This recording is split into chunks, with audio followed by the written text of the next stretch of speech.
you dig it, sucker? You're listening to the Hall of Fame. Here's Booker T and Brad Gilmore. What up, man? What's going on, man? Hey, no, Book, we gotta get it. I mean, real quick though, you've been to Astros games. Obviously, you've thrown out the first pitch. I think you've done it twice. Yeah. Right? Twice, and both times, maybe 3 times. maybe 3 times, both times. I mean, all times right over the plate, right? Straight. I mean, strikes, sliders, hooks, curves, all of that. Yeah. I remember the ball boy or whomever he was. That was really what we all thought was funny because the guy who caught the ball, his last name was Hose, Heos, and his number was 0. And that was the greatest thing in the world. Is 0 Hose. It's like that NBA player, Ho you fat, right? Oh man, it's crazy, man. That was great. But let me ask you this, because just throwing the first pitch, do you have like anxiety going out there on the mound? Yeah, heck yeah, man. You're nervous as hell. You don't want to bounce it. You don't want to look bad in front of thousands of people. Yeah, man. You don't want to throw your shoulder out, end up getting carried out on a stretcher.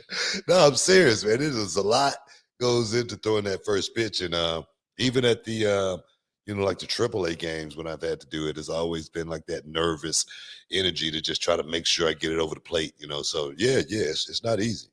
It's not an easy task. I know there's been some like really bad ones in the history, like 50 Cent. Houston resident 50 Cent has the worst. Yeah. But you've been to Astros playoff games, right? Yeah. What's the big time, tension man. like in the building there? Oh, you were there at the ALCS. Come on, dog. How can I forget? We did this What you last year. Yeah, exactly. I got the promo and all of that. You know what I mean? Last year for the boys. Yeah, man.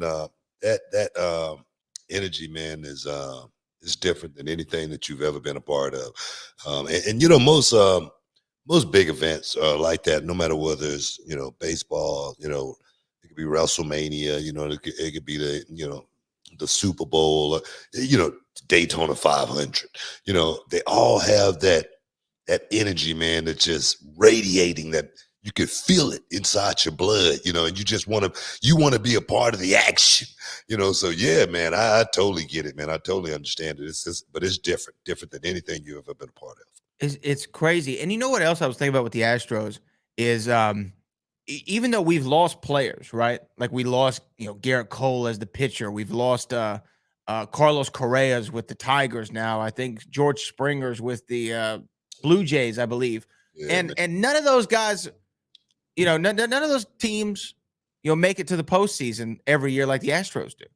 Astros make it every year, even without those guys. Astros have found something. They definitely have found something.